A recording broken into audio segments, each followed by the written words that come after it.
Madam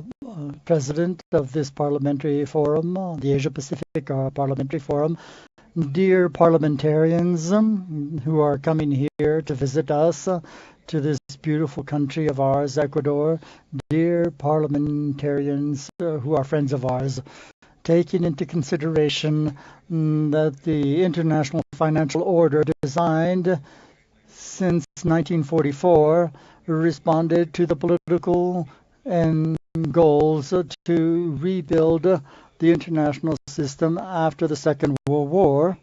and inserted in the competitiveness of the Cold War powers, and indicating that the liberalization of the economy and the deregulation of markets that were apparent in the 1980s and the 1990s led to an exponential but unbalanced growth of international flows that altered the functioning of the international financial system. And this triggered the precarious economic stability and the subsequent financial crises that took place. Recognizing the successive financial crises that we had in these decades in Asia in 1997, Russia in 1998, Brazil and Ecuador in 1999, Turkey in the year 2000, 2001, Argentina in 2001, Uruguay in 2002, and Brazil as well in 2002, that showed the incapacity of the international financial system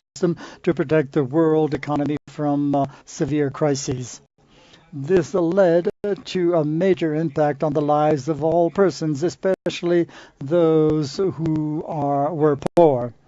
identifying the recurring debates and proposals to reorganize, to restructure the international financial order at different forums and also in different international community organizations, emerging as a response to the persistent financial instability in the world and to tackle the repeated crises in the emerging world, recognizing the need to build up a new financial international architecture based on international organizations that operate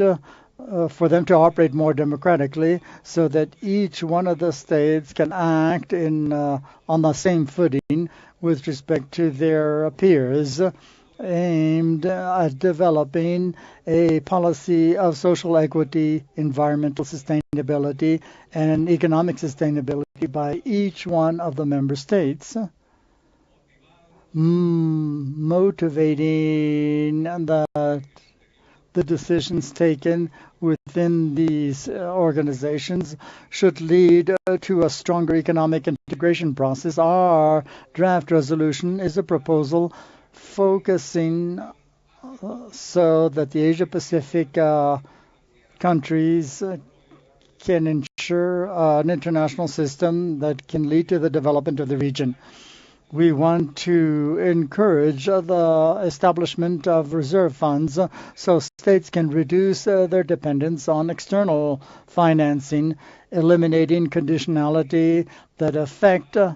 their sovereignty so they can be capable of tackling crises. We invite member states to draft a multilateral system consolidating regional and sub-regional systems for the purpose of making progress on a multilateral payment system based on local currencies, establishing guidelines and special agreements between parliaments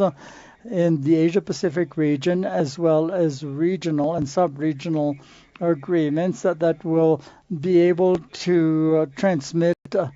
early warning signals when there's a problem in the international financial system, to promote best practices in terms of transparency and financial policy, and generate microeconomic policies and monetary reforms at the international level, urge mutual cooperation in the financial and economic field to avoid world or regional crises. And finally, dear parliamentarians, to promote integration between the Asia Pacific region banks in order to fund small enterprises, small production, and to support the generation of a new entrepreneurial groundwork to ensure environmental sustainable solidarity economy and the good way of living to create greater employment amongst the poorest of our societies. We want to guarantee the sovereignty of our society and countries on the basis of the well-being and development of our peoples. Thank you very much.